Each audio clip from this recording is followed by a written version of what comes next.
오늘 우리에게 주시는 하나님의 말씀은 구약 성경 이사야 35장 10절 말씀입니다. 구약 성경 이사야 35장 10절 말씀 한 절인데 우리 같이 읽도록 하겠습니다. 시작. 여호와의 승량함을 받은 자들이 돌아오되 노래하며 시온에 이르러 그들의 머리 위에 영영한 희락을 띠고 기쁨과 즐거움을 얻으리니 슬픔과 탄식이 사라지리로다. 아멘. 자, 기쁘다, 즐겁다, 재밌다 다 비슷한 말인 것 같은데 조금씩 다른 뉘앙스를 좀 가지고 있습니다. 이거 어떻게 구분할 수 있을까요?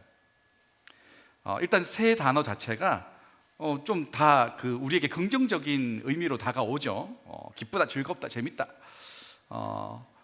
크기로 따진다면, 그 좋은 감정의 크기로 따진다면 재밌다보다는 즐겁다가 조금 더 큰 것 같고, 이 즐겁다보다는 기쁘다가 훨씬 더 큰 의미를 가지고 있는 것 같기는 합니다. 이 기쁨이라는 말을 사전에서 찾아보면 이렇게 돼 있어요. 욕구가 충족되었을 때 흐뭇하고 흡족한 마음이나 느낌. 성탄절이 되면 아이들은 이 선물 받을 생각에 들뜹니다. 올해 저희 집 이제 둘째가 당당하게 자기가 뭐 받고 싶은지를 이야기했어요. 그래도 너무 감사해요. 올해는 이렇게 큰 걸 바라진 않으시더라고요. 이게 하는 요요 있잖아요. 요요. 그 요요 중에도 최첨단 기술, 그 베어링이 들어가는 요요가 있어요. 그래서 촥 하면 한참 돌고, 뭐 촥 하면 싹 말려 올라오고, 뭐 이런 게 있습니다. 그거를 이제 가지고 싶었나 봅니다. 유튜브에서 많이 이제 등장을 했겠죠. 그래가지고 제가 아마존에서 벌써 주문을 해놨습니다. 택배 왔어요. 그리고 그거를 숨겼어요. 왜냐? 이게 미리 주잖아요. 그러면 며칠 지나지 않아서 또 갖고 싶은 게 생깁니다. 그래서 크리스마스 날에 줘야 됩니다. 가지고 있을 때 좋다가 갖고 나면 금방 이제 실증 나는 게 사람의 본성 같은 겁니다. 금액을 좀 올려볼게요. 저는 지난해 블랙 프라이데이 때 뭘 했냐면 이 아이폰 16을 샀습니다. 그날 당일날 우연치 않게 제 이제 그 통신사 어플을 이렇게 열었는데 갑자기 할인을 해준다는 거예요. 할인을 보통 할인해 주는 게 아니고 한 400~500불을 이렇게 깎아주겠다는 거예요. 그래서 제가 사기 맞는 줄 알았어요. 왜냐면 캐나다 와서 처음 이제 그 휴대폰을 사는 거니까 얘네들이 또 이렇게 뒤에서 사기를 칠 수 있겠다. 몇 번을 검토해 봤는데 이거 다시 반납하는 거하고 네 거다. 그래가지고 아내에게 구입해도 됩니까? 라고 말하기 전에 일단 신청했어요. 그리고 이제 아내에게 이제 이거 샀습니다. 근데 보세요, 이렇게 해가지고 할인을 하면 진짜 얼마 안 돼요 라고 이제 설득을 엄청나게 했죠. 폰이 딱 왔습니다. 또 이게 제가 뭐 애플을 뭐 이렇게 되게 좋아하거나 그런 것은 않지만 애플이 언박싱 할 때 느낌이 되게 좋잖아요. 박스가 이렇게 천천히 열리는 것도 그거 되게 기분이 좋지 않습니까? 그거 또르륵 뜯어가지고 박스 위를 뚜껑을 잡는데 살포시 내려오면서 영롱한 그 아이폰 이제 딱 16이 보이는 거예요. 너무 행복하더라고요. 그때 뭘 해야 돼요? 먼지나 이게 그 흠집이 생기기 전에 강화 유리를 붙여야 돼요. 강화 유리를 싹 붙였어요. 또 이제 뒤에 떨어뜨리면 이제 흠집 안 나게 이제 뒤에 케이스를 탁 해서 붙였어요. 그때는 한 일주일 정도는 이 충전할 때도 굉장히 단자를 잘 찾아요. 아무 때나 막 꼽지 않고 이 단자를 이렇게 해가지고 탁 한 번에 다 하고, 혹시라도 여기 긁힐까봐. 근데 일주일 지나면 어떻게 해요? 이게 이제 툭툭 던집니다. 처음 샀을 때 굉장히 행복하거든요. 근데 일주일쯤 지나면 익숙해져요. 그리고 올해가 됐어요. 이 애플이 나빠요. 매년마다 신제품이 나오잖아요. 이번엔 또 뭐 뒤에 이상하게 또 뭐 인덕션처럼 크게 또 뭐가 생겼더라고요. 제 거는 렌즈가 2개인데 렌즈 3개짜리를 딱 보니까 되게 권세 있어 보이고, 저걸로 사역하면 되게 사역 잘할 것 같고, 막 이거 하면 막 사역이 술술 풀릴 것 같고. 저기 계셔서 그렇게 물어보는 건 아니에요. 사지 않았습니다. 17이 나오는 순간 16은 약간 오래된 기계가 되어버리고 말했죠. 가격을 조금 더 높여보도록 하겠습니다. 여러분이 무언가를 가지게 되었을 때 엄청 기쁠 것 같은 물건이 뭐가 있습니까? 옆에 계신 분들하고 15초 동안 한번 이거 가지면 난 너무 기쁠 것 같아 한번 이야기 나눠보시죠.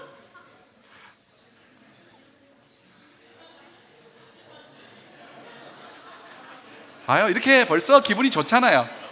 아직 가진 것도 아닌데 되게 기분이 좋아. 네. 어떤 분은 명품 가방, 이거 있잖아요. 샤넬 이런 거 있잖아요. 그런 거 있고, 아니면 어떤 사람은 진짜 좋은 컴퓨터. 이거는 뭐 또 그냥 그렇죠. 어떤 사람은 집, 집 딱, 내 집 딱. 어떤 사람은 자동차. 내가 갖고 싶었던 그 자동차 딱. 이런 걸 가지게 될 때 기쁨이 분명히 있습니다. 재미, 즐거움을 넘어서는 그 희열, 도파민 팡팡 터지는 그 진짜 즐거운 감정, 기쁨의 감정이 있습니다. 첫 차를 사고 나서 대부분의 사람 중에 이런 경우가 좀 있다는 거예요. 첫 차를, 자기 생애 첫 자기가 차를 산 사람은 그날 밤을 보통 차에서 보낼 때가 많대요. 너무 좋아가지고. 그러진 않았구나. 형편 괜찮으신가 보다. 만약에 저도 저는 아직 중고차만 많이 탔기 때문에 진짜 새 차, 내가 타고 싶은 자동으로 그 운전해 주는 거 있잖아요. 그런 거 딱 해가지고 있는 그 차를 누가 이제 제가 딱 샀어요. 딱 샀을 때 아마 저는 거기서 잡니다. 거기서 잘 수 있어요. 그런데 이 사람이 가지는 이 소유하는 욕구라는 게 우리가 가지고 있는 위장하고 비슷해요. 위장도 계속 먹잖아요. 그럼 늘어납니다. 점점 늘어납니다. 그래서 일정한 양을 먹어도, 똑같은 양을 먹어도 허기지게 느끼거든요. 무언가를 가진다는 것도 비슷합니다. 처음에는 그것으로 완전히 충족되고 기쁘고 좋은데 시간이 점점 지나잖아요. 그걸로 기쁨의 기간도 강도도 굉장히 짧아지고 얕아지게 되는 거죠. 그래서 더 큰, 더 강한 자극을 찾게 됩니다. 한국에 한재욱 목사님이라고 계신데 그분은 책을 엄청나게 많이 읽고 그 책의 내용을 잘 요약하고 기독교적인 언어로 다시 풀어서 설명해 주는 걸 잘하는 분이 계세요. 제가 이제 있던 청년부에서 강사로도 한번 초대를 했었는데 그분이 이제 정기적으로 메일을 보내줍니다. 저에게만 보내주는 건 아니고 그분 구독하는 사람들에게 쭉 보내주는 거예요. 그분이 이런 이야기를 했어요. 기쁨에는 세 가지 차원이 있다는 거예요. 세 가지 차원. 첫 번째 차원의 기쁨이 뭐냐면 소유의 기쁨이라는 거예요. 우리가 아까 방금 이야기했던 것처럼 이거 있으면 너무 좋겠다. 근데 진짜 가지게 됐을 때 오는 그 희열과 기쁨이라는 게 있다는 거죠.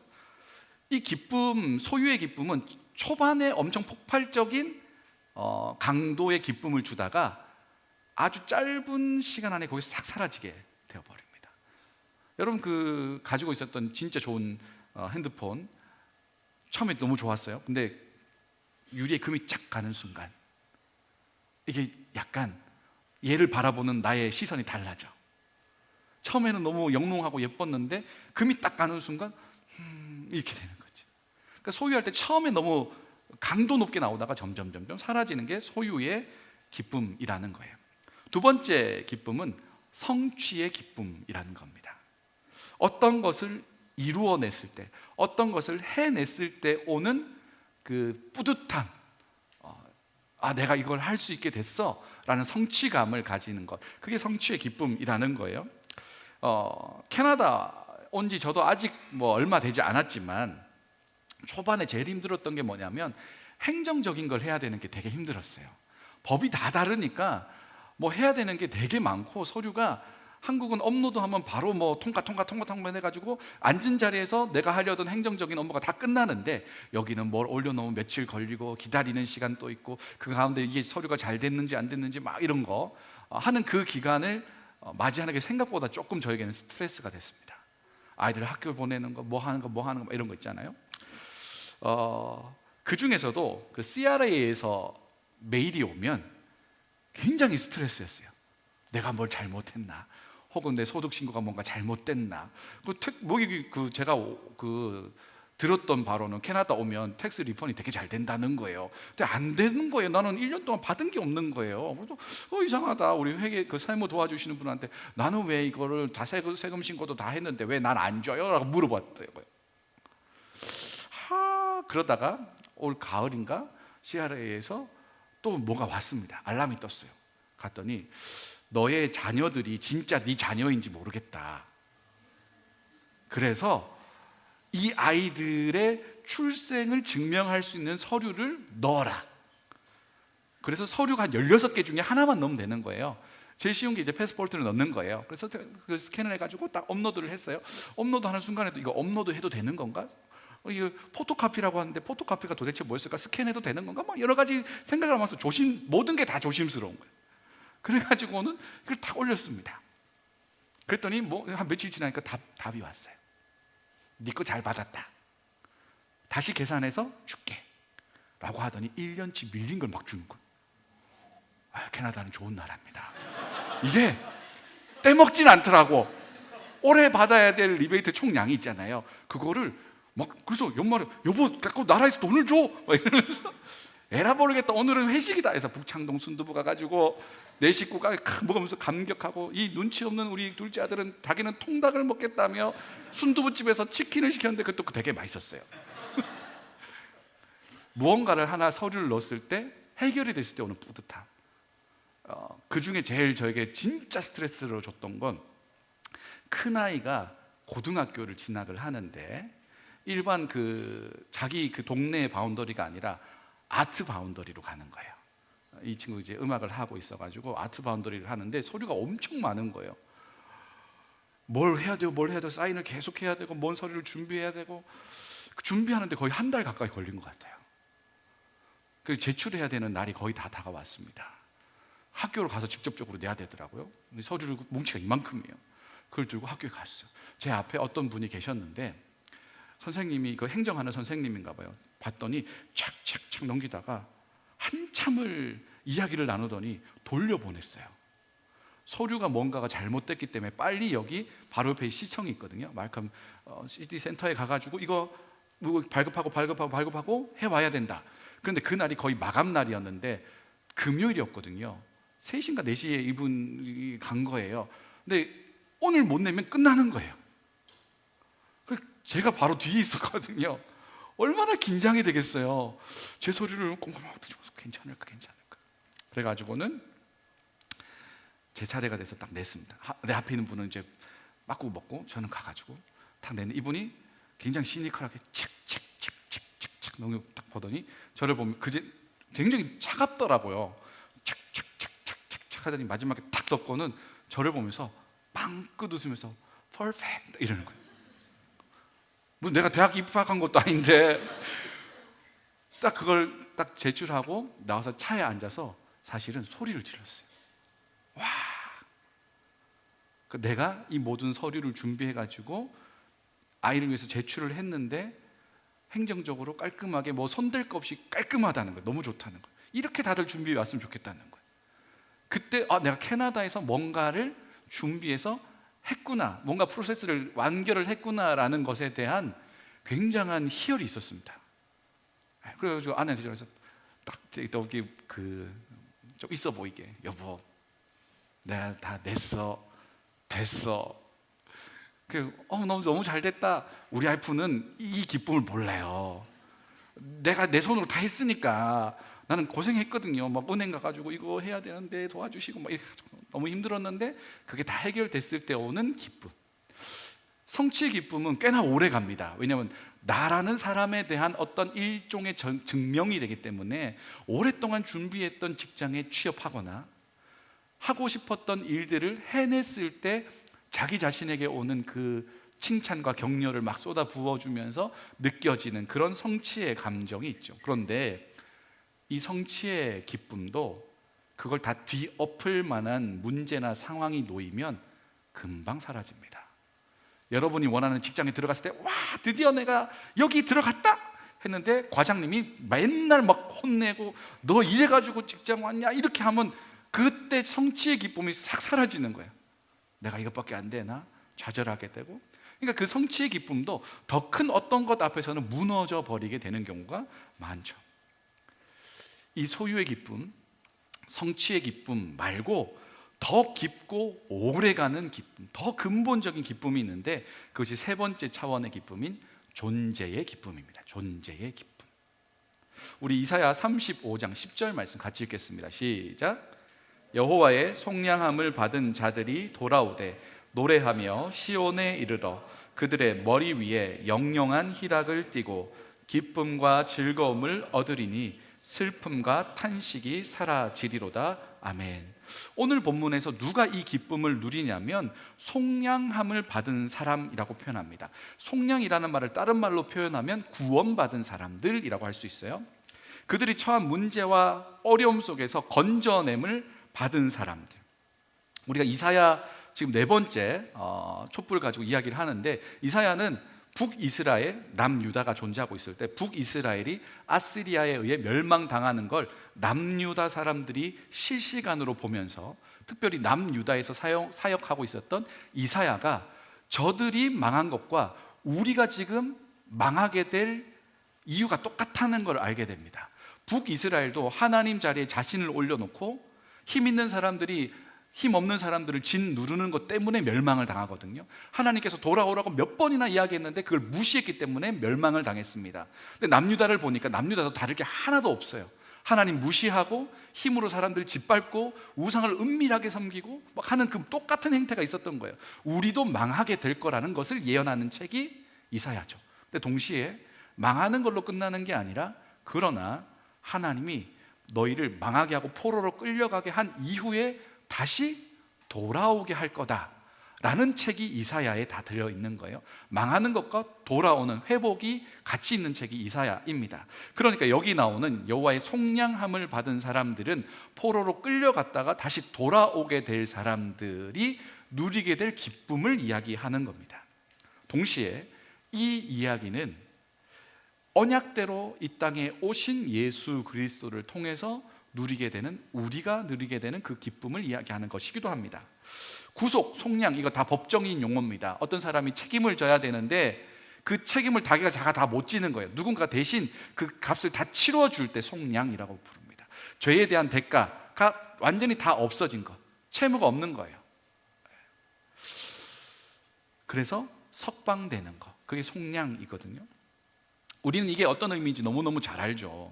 죄로 인해 죽을 수밖에 없던 우리는 그 값을 치를 능력이 없었는데 하나님께서 우리를 사랑하셔서 아들을 보내어 주셔서 십자가에 달려 죽으셔서 우리의 모든 죄값을 치르고 우리를 향해서, 우리는 여전히 죄가 많잖아요. 오늘 하루도 여러분 하나님의 그 법전으로 본다면 우리는 죄를 되게 많이 졌을 거 아니에요. 그럼에도 불구하고 예수 그리스도의 십자가라는 필터로 우리를 보면, 그래 너는 죄 없어 라고 인정해 주는 것, 우리는 그렇게 예수님을 통해서 속량을 받은 사람들입니다. 하나님이 예수님을 통해 우리의 죄를 다 정리해 주시고 난 다음 우리에게 붙여주시는 호칭이 있어요. 그게 뭐냐면, 하나는 그리스도인이고 두 번째는 하나님의 자녀라는 겁니다. 하나님의 자녀가 되는 그 놀라운 존재의 변화가 우리 가운데 있습니다. 옆에 계신 분을 한번 이렇게 보시죠.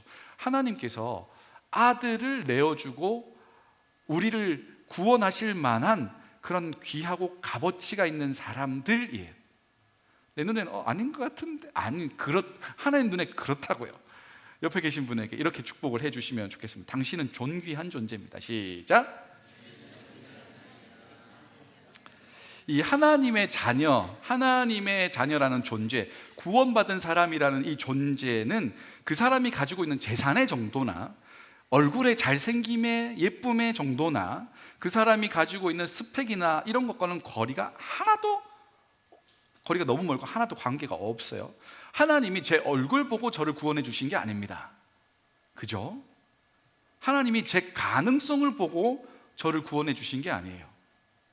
하나님은 제가 이렇게 생긴 것, 나의 생김과는 관계없이 저를 구원해 주셨어요. 하나님은 제가 얼마를 가지고 있느냐와 관계없이 저를 구원해 주셨습니다.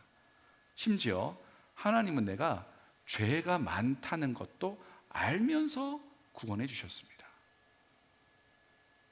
우리가 속았다라는 배신감을 언제 느낄까요? 나는 그 사람이 이런 사람이라고 생각했는데 내 생각과는 다른 행동을 보게 되었을 때 배신감을 느낍니다. 나의 기대를 충족하지 못했을 때 실망감과 배신감을 느껴요. 내게 했던 말과 행동이 다를 때 배신감 느낀다는 거예요. 내가 속았네, 배신당했네 라는 생각을 하는 거죠. 하나님은 우리에게 배신감을 느끼실까요? 우리 로마서 5장, 우리가 어떠했는지를 잘 기록하고 있는데요, 6절에 보면 우리가 아직 연약할 때, 8절에는 우리가 아직 죄인 되었을 때에, 10절에는 우리가 하나님의 원수 되었을 때에, 그럼에도 불구하고 하나님이 우리를 사랑해서 아들을 보냈다고 이야기하는 거예요. 그러니까 하나님은 사실은 우리한테 배신감을 느끼지 않아요. 우리가 그런 줄 알고 있기 때문에 그래요. 우리가 이 모양 이 꼴이라는 걸 하나님은 알아요. 그럼에도 불구하고 구원하신 거예요. 그럴 만한 가치가 있다고 생각하시기 때문에 그렇습니다. 그렇게 구원받은 사람들, 그렇게 하나님의 자녀가 된 사람들이 우리라는 겁니다. 로마서 8장 38절 39절 같이 읽겠습니다. 시작. 내가 확신하노니 사망이나 생명이나 천사들이나 권세자들이나 현재일이나 장래일이나 능력이나 높음이나 깊음이나 다른 어떤 피조물이라도 우리를 우리 주 그리스도 예수 안에 있는 하나님의 사랑에서 끊을 수 없으리라. 아멘. 못 끊는다는 거예요. 어떠한 것도 하나님과 우리가 아버지와 아들, 아버지와 딸, 하나님의 자녀가 된 이 존재의 변화를 끊어낼 수 없다고 이야기하는 겁니다. 이건 우리의 어떠함 때문에 구원받은 게 아니라 하나님이 어떠한 분이신가에 따라 구원받았기 때문에 그래요. 우리가 아무리 노력을 많이 해서 구원을 이룰 수가 없거든요. 우리가 아무리 죄 가운데 뒹굴었다 할지라도 이 죄가 하나님과 우리 사이를 이제는 끊을 수가 없게 되는 거. 그러니까 얼마나 든든한 소망이 생기는지 모릅니다. 그런데 여기까지 정리하면 이제 이론적인 거예요. 그죠? 소유의 기쁨, 성취의 기쁨, 존재의 기쁨. 여러분은 하나님의 자녀가 되는 존재의 변화를 가진 그 존재의 기쁨을 가진 사람들입니다 라고 이제 설교를 마치면 돼요. 근데 여러분에게 물어보고 싶어요. 여러분에게 그 존재의 기쁨이 있어요? 하나님의 자녀가 되었다는 이 존재의 기쁨이 여러분에게 넘치냐고요? 나는 존재의 기쁨으로 가득함 충만합니다 하시는 분이 계시면 제가 신학교 갈 수 있는 그 추천서를 요즘 목회자 세워지기가 너무 어려운데 부탁을 드리고, 이게 문제라고요. 머리로는 알아요. 우리가 하나님의 자녀가 됐다는 게 큰 존재의 기쁨이다, 알겠어요. 근데 나는 안 느껴지는 거 어떡해? 나는 그거를 지금 경험하지 못하고 있는데.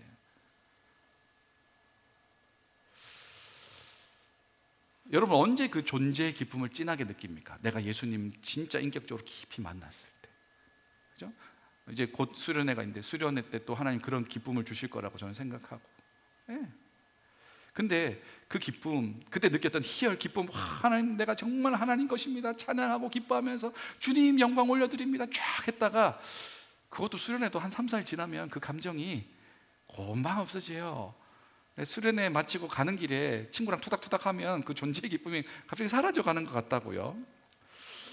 우리가 일상을 살아가는 동안 존재의 기쁨보다 소유와 성취의 기쁨이 더 가깝고 현실적으로 느껴지게 됩니다.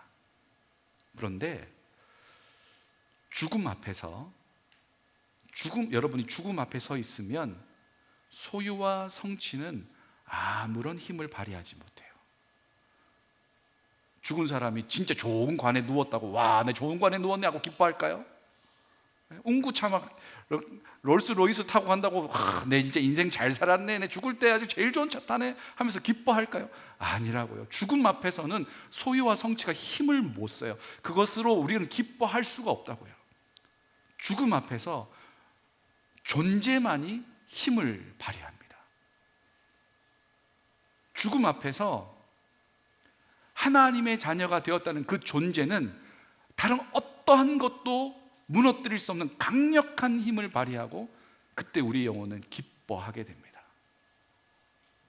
지금 우리는 그것을 눈앞에 보지 못하니까, 너무 멀리 있는 것이니까 그것의 가치와 그것이 주는 진짜 희열을 잘 느끼지 못할 때가 있지만, 여러분, 마지막 날에 개인의 인생의 종말이든 역사의 마지막이든 그 마지막 때에 섰을 때 유일한 기쁨의 이유는 하나님이 나를 자녀 삼아 주셨다는 것밖에 없습니다.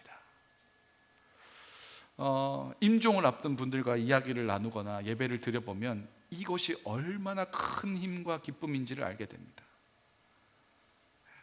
이제 생명이 막 사라져가는 그분에게 다른 것 이야기 안 합니다. 마지막에 이분을 가장 위로해 줄 수 있는 건 뭐냐면, 하나님께서 당신을 구원하셨습니다. 이제 천국에 가실 거예요. 이제 하나님 품 안에서 영원히 찬양하며 살 겁니다. 어르신, 돈 많이 벌어 놓으셔서 좋으시죠? 어르신, 많은 업적을 이루어서 기쁘시죠? 아무런 의미가 없다고요. 믿음이라는 건 그 날에 이루어질 것, 그 존재의 기쁨이 강력한 힘을 발휘할 거라는 걸 오늘로 끌어오는 겁니다. 여러분, 하나님의 자녀가 되었다는 건 엄청난 권세와 힘과 또 우리에게 위로와 소망이 됩니다. 그걸 계속 곱씹어보면 곱씹을수록 그 안에서 뭉근하게 끓어오르는 도파민하고는 다른 희열과 기쁨의 감정이 솟아오릅니다.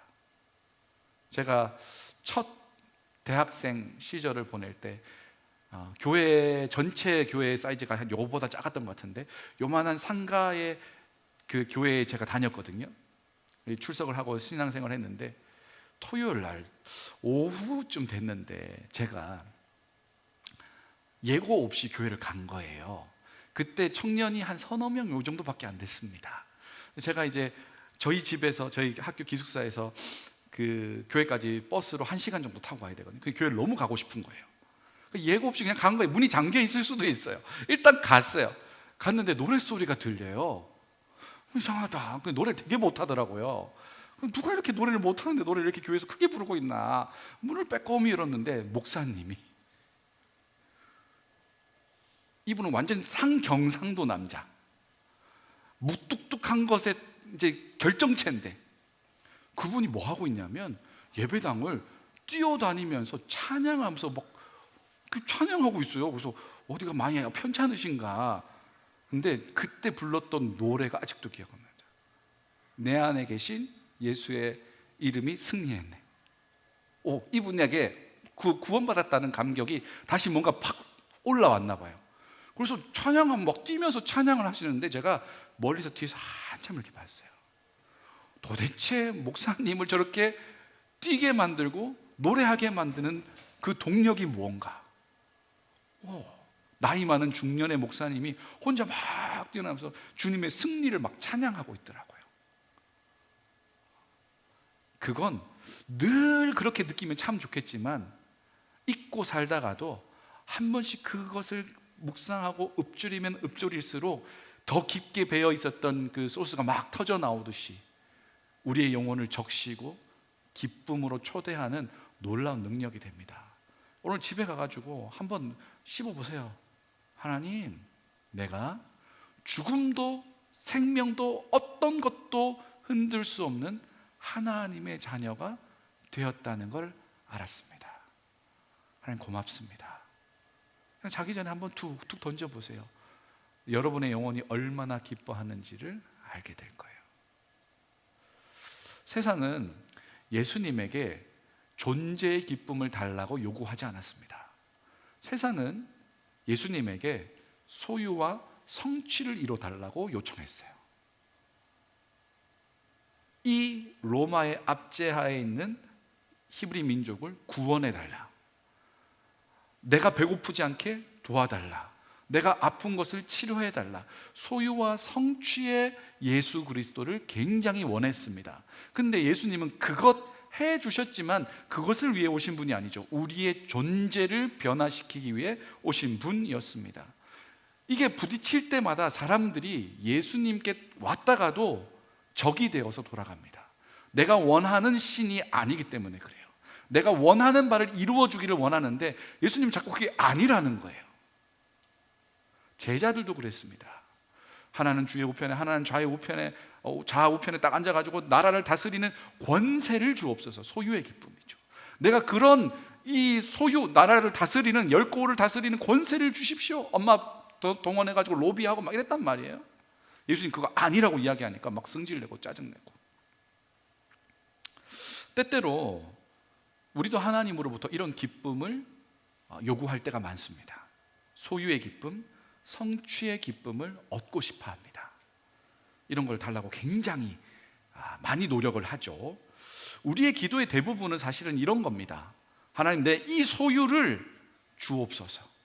이 성취를 주옵소서. 이것을 위해서 기도해야 돼요? 말아야 돼요?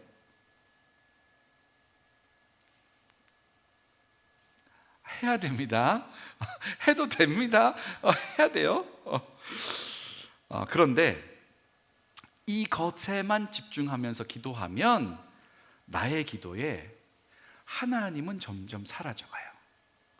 원하는 것만 가득하고 하나님에 대한 존재는 점점 우리에게서 별로 안 중요하게 생각이 됩니다. 이 기도를 들으시는 하나님이 지금 어떤 기분인지, 이 상황 속에서 하나님께 기도하고 있는 나를 하나님이 어떠한 눈으로 바라보고 계시는지에 대해서는 관심이 전혀 없어요. 내가 원하는 건 뭐예요? 하나님은 그냥 다 필요 없고 난 이것만 달라니까요. 그게 우리 봉헌 기도에서 매주 나오는 기도문이죠. 내 뜻과 내 시간표와 내 영광을 드러내는 삶이죠. 이게 내 뜻, 내가 원하는 거, 소유와 성취. 내 시간표 뭐예요? 내가 원하는 때 그때 딱, 더 빨라도 안 되고 더 늦어도 안 되면 하나님 요때 딱 맞춰줘야 돼요. 무슨 2차 3차 업체에서 그 물품 제공받는 것처럼 하나님한테 요때 딱 기일 납품해 주세요. 요때 타임라인 넘어가면 큰일 나요. 그래서 결국엔 그것을 통해서 뭘 누리고 싶어요? 내 기쁨과 영광을 누리고 싶은 거. 그건 신앙이 아니에요. 미안하지만 신앙은 뭐예요? 하나님의 뜻과 하나님의 섭리. 하나님의 섭리는 하나님의 시간표를 말하는 거예요. 하나님의 뜻과 하나님의 시간표와 하나님의 영광을 드러내는 승리의 삶. 그게 승리하는 삶입니다. 기도 가운데 우리가 하나님께 조금 더 집중을 하면 좋겠습니다. 내 기도에 응답하시는 하나님, 내 기도를 듣고 계시는 그 하나님, 하나님께 시선을 맞추기 시작하면 내가 하나님께 기도할 수 있는 사람이라는 것으로 벌써 기쁨이 찾아오기 시작합니다. 여러분이 대통령하고 전화통화할 수 있어요? 없어요? 안 될걸요? 제가 마카니한테 전화해가지고 내 필요한 게 좀 있는데 우리 이제 수련회 가는데 좀 이렇게 좀 잘 해주고 인원도 좀 늘려주고 좀 해주면 안 됩니까? 그럴 수 있으면 좋겠습니다만은 저는 그분 연락처도 모르고 그분이 제가 전화한다고 하면 아마 폴리스에서 올지도 몰라요. 너 테러하냐 이래가지고. 근데 여러분, 하나님과 대화 나눌 수 있습니다. 하나님이 여러분을 대화의 파트너로 인정해 주세요. 그거 쉽지 않은 이야기예요. 대화의 파트너가 되게 하기 위해서 아들을 십자가에 달려 죽게 했어요. 우리는 그런 존재라고요. 그러니까 기도할 수 있다는 것만으로도 우리는 굉장한 특혜를 받고 있는 거예요. 그 존재의 기쁨을 기도의 자리에서도 확인할 수 있습니다.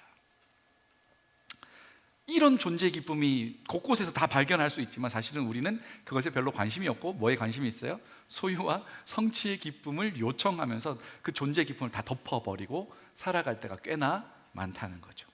그래서 매해 돌아오는 대강절은 우리에게 이미 주어진, 우리가 이미 덮어버린, 우리가 관심 두지 않던 그 존재의 기쁨을 다시 꺼내어서 먼지를 툴툴 털어버리고 이게 얼마나 소중한 것인지를 다시 생각하게 만들어주는 절기입니다. 본문 마지막 후반절에는 이런 식으로 기록이 되어 있습니다. 그들의 머리 위에 영영한 희락을 띠고 기쁨과 즐거움을 얻으리니 슬픔과 탄식이 사라지리로다.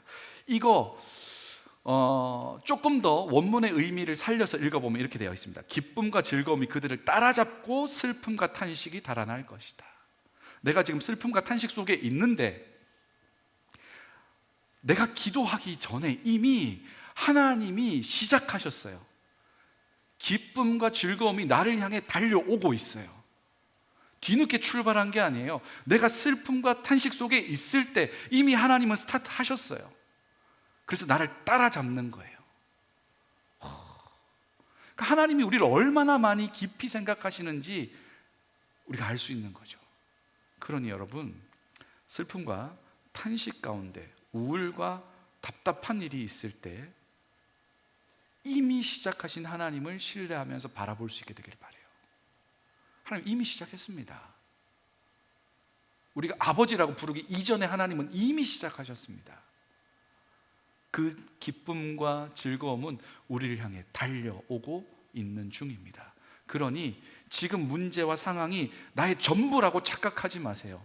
하나님이 그 기쁨과 즐거움을 우리를 체이스하듯이 막 추격해서 와서 결국 우리에게 딱 맞닿는 때가 오게 하십니다. 슬프고 어려운 일이 있으면 슬퍼하고 어려워해도 괜찮아요. 근데 그게 전부라고 생각하지는 마세요. 그거 되게 교만한 생각이에요. 하나님은 이미 시작하셨거든요. 제가 굉장히 좋아하는 신학자가 있습니다. 알렉산더 슈메만이라는 사람인데 요즘에 이분 돌아가셨어요. 근데 이분 이 나라가 좀 별로 러시아인데 러시아 신학자이긴 한데 그분이 쓴 책 중에 세상에 생명을 주는 예배라는 책이 있어요. 제가 이거 진짜 닳도록 읽었어요. 줄 긋고 막 닳도록. 거기 이런 글귀가 있습니다. 기독교는 기쁨의 선포를 떠나서는 도저히 이해될 수 없다. 교회가 세상에서 승리를 거둘 수 있었던 것은 바로 기쁨 때문이었다. 교회가 이 기쁨을 잃어버렸을 때, 이 기쁨에 대한 믿음직한 증인이 되기를 그쳤을 때 교회는 세상을 잃어버렸다. 기독교인에 대한 가장 호된 비난은 그리스도인들에게는 기쁨이 없다고 했던 니체의 말이다. 기독교인은 얼마나 기쁨을 소중하게 여기냐면요, 사람이 죽었어요. 죽었는데 하나님을 찬송해요. 말이 안 되잖아요. 사람이 죽었으면 슬퍼하고 곡을 하잖아요. 한국에는 아이고 계속 한다고요. 근데 기독교 장르에서는 하나님을 찬양해요. 왜요? 그게 끝이 아니니까. 그 존재는 이 죽음으로서 끝나는 게 아닌 걸 알기 때문에 하나님을 찬양해요. 새벽에 요한계시록이 계속 진행되고 있거든요. 유튜브에 들어가시면 새벽기도 이전의 영상들을 보실 수 있습니다. 제가 담당하고 있는 이제 화요일, 수요일 새벽기도 안에 여러 가지 노래들이 굉장히 많이 등장을 하는데, 그때 당시에 로마의 큰 박해 가운데 죽어가던 수많은 순교자들이 있었어요. 순교자들이 했던 공통적인 행위가 찬양입니다. 죽음 앞에서 하나님을 찬양해요. 팔이 잘리고 다리가 잘리고 막 피가 벌쳐져 이렇게 말도 표현하기 어려운 굉장히 고통스러운 상황에서 하나님을 찬양해 버려요. 세상이 이상한 사람들로 보는 거예요. 도대체 얘네들은 뭐길래 죽음 앞에서 노래하냐는 거예요. 하나님을 좋으신 분으로 노래하냐는 거예요. 그게 이상한 효과를 발휘하기 시작합니다. 뭐냐면 얘네들은 뭔데 죽음 앞에서 노래하지라고 궁금해하기 시작합니다. 그리고 어떤 사람들은 여기에 진짜 뭐가 있나 보다라고 생각하기 시작합니다. 그리고 로마가 감당할 수 없을 만큼 기독교가 급속도로 전파되기 시작합니다. 이게 세상이 감당하지 못하는 사람들, 그리스도인들이 가지는 기쁨, 존재의 기쁨이었습니다. 그런데 이 존재의 기쁨을 잃어버리고 말자 세상의 교회를 우습게 봅니다. 너랑 나랑 다를 게 없네? 네가 믿는 하나님이랑 내가 숭배하는 돈이랑 뭔 차이가 있니? 라고 생각하는 겁니다. 그러니 여러분 잘 생각해 보세요. 이 존재의 기쁨을 회복시켜 달라고 기도해야 될 필요가 있어요. 여러분의 문제 가운데 힘들잖아요. 근데 어떤 기쁨이 있어요? 기도할 수 있다는 기쁨. 하나님이 나의 기도를 듣고 계신다는 기쁨. 그분이 나의 아버지라는 기쁨. 성경에 하나님이 얼마나 위대하시고 선하신 분인지가 너무 많이 기록되어 있잖아요. 그 하나님 내 아빠라는 것이 기쁨의 이유가 되는 거예요. 그거를 회복하고 찾아 나가는 여정이 대강절이고 성탄을 맞이하는 우리에게 주시는 하나님의 말씀입니다. 당장 해야 될 일들이 산더미고 마주하고 있는 현실이 너무나 차가울 수 있죠. 그러나 그 가운데 이미 우리를 향해 달려오고 있는 주님이 허락하신, 주님이 맡기신 기쁨과 즐거움이 있다는 걸 믿음의 눈으로 바라보시고, 내 인생의 마지막에 그 존재의 기쁨으로 가득하게 하시는 날이 있다는 것도 기억하고, 그 사이의 기간을 주님 안에서 하나님의 자녀가 되는 그 기쁨, 자녀가 되었다는 그 기쁨과 그 감사함을 누리며 살아갈 수 있게 되기를 소망합니다. 사람들이 여러분을 좀 궁금해해야 되지 않을까요? 야, 너는 뭔데 이렇게 큰일 앞에서도 담담할 수 있냐? 라고 물어봤으면 좋겠어요. 그럼 뭐라고 대답해요? 그때 뭐 너무 장황하게 대답하지 마세요. 나는 내가 믿는 구석이 있어서 그래. 그러면 그게 도대체 뭔데 좀 알려줘, 비밀을 좀 알려줘. 그러면 나는 교회 가서 기도하면 돼. 하나님 들어줘. 흘려서 얘기가 너무 대놓고 진지하게 이야기하면 얘가 나를 지금 예수 믿게 만들려고 하는구나 하고 알러지 반응이 있을 수 있으니까 흘려요, 말을. 나는 그냥 기도하면 되더라고. 교회 가가지고 이렇게 찬양하면 되더라고. 슬슬 흘려요. 그러면 그거를 이제 새 모기처럼 쪽쪽쪽쪽 쪼아 먹으면서 이제 딱 와가지고 나도 예수 믿어야겠다 되는 거예요. 내가 먼저 보여줬기 때문에 그래요. 내가 그렇게 살아냈기 때문에 그게 힘이 있어요. 근데 하나님 사랑이시다, 나는 구원받은 기쁨이 있습니다 하는데 맨날 얼굴이 그냥 수심이 가득해가지고 걱정과 근심으로 한숨으로 가득하고 있으면 그 누가 예수 믿습니까? 그 예수 왜 믿어요? 걱정이 가득한데. 힘들고 어려운 시절을 우리가 보내고 있지만 예수는 우리에게 여전히 기쁨의 이유와 소망 되십니다. 그분이 우리를 사랑합니다. 그분이 우리의 삶을 붙들고 인도합니다. 성경은 그것을 증언하고 있습니다. 수많은 믿음의 선배들이 그것을 살아내어 본으로 보여줬습니다. 여러분, 너무 걱정하지 마시고 너무 힘들어하지 마시고 거기에 쓸 에너지를 하나님을 묵상하는데 더 쓰기를 바래요. 씹으면 나오는 좋은 고기는 씹으면 씹을수록 맛있는 육즙과 풍미가 나오잖아요. 구원받은 그 기쁨을 묵상하면 묵상할수록 거기서 배어나오는 진한 풍미를 여러분 느낄 수 있습니다. 오늘 대강절 네 번째 주일입니다. 성탄절 있는 주일이기도 하고, 이날에 인도자가 초에 불을 탁 켜면서 이런 멘팅을 합니다. 이 촛불은 기쁨의 빛입니다. 죄와 사망의 권세로 슬픔과 탄식 가운데 있는 우리에게 구주 예수께서 오셔서 구원의 기쁨, 하나님의 자녀가 되는 존재의 기쁨을 주셨습니다. 어떤 것으로도 바꾸거나 흔들거나 빼앗을 수 없는 기쁨을 주셨습니다. 한결같은 사랑으로 우리를 구원하신 하나님, 이 땅에 오신 예수님, 그것을 깨닫고 누리게 하시는 성령님을 우리도 기뻐하며 이 촛불을 켭니다. 촛불 챌린지에 많이들 참여해 주셔서 감사합니다. 인스타그램에 보시면 여러분이 촛불 이렇게 올리신 사진을 제가 잘 봤고요. 약간 이거 올릴까 말까 하는 사진도 있었습니다. 이렇게 와인 앞에서 이렇게 촛불. 괜찮아, 그럴 수 있지. 그것이 우리의 구원을 뺏을 수는 없으니까. 그러나 생각을 조금 더 했으면 좋겠다. 참여해 주신 것만으로도 너무 감사하고요. 성탄절, 예수님을 묵상하고 기억하고 경험하는 계절입니다. 선물 뭐 살까? 어디 가서 놀까? 놀지 말라는 이야기는 아닙니다. 저도 선물을 많이 샀으니까요. 근데 예수님을 집중해서 묵상하는 기간, 특별히 그분으로 인해 내가 구원받았다는 걸 곱씹으면서 차곡차곡 그 영양분을 재워두는 기간입니다. 힘들고 어려운 순간에 내가 축적해 놓았던 그 영양분이 힘을 발휘할 겁니다. 왜 이렇게 걱정해? 하나님 함께 하시잖아. 왜 이렇게 낙심해? 예수님 지금 너와 함께 하시잖아. 기쁨과 즐거움이 너를 향해 추격해 오고 있잖아. 따라잡을 거잖아. 그것을 깨닫게 해줄 거라고요. 이 대강절 넷째 주일, 남은 이제 성탄절까지 4일의 기간, 예수님 안에서 기쁨과 행복을 충분히 느끼고 그것을 몸으로 살아낼 수 있는 저와 여러분 되기를 간절히 소망합니다. 기도하겠습니다.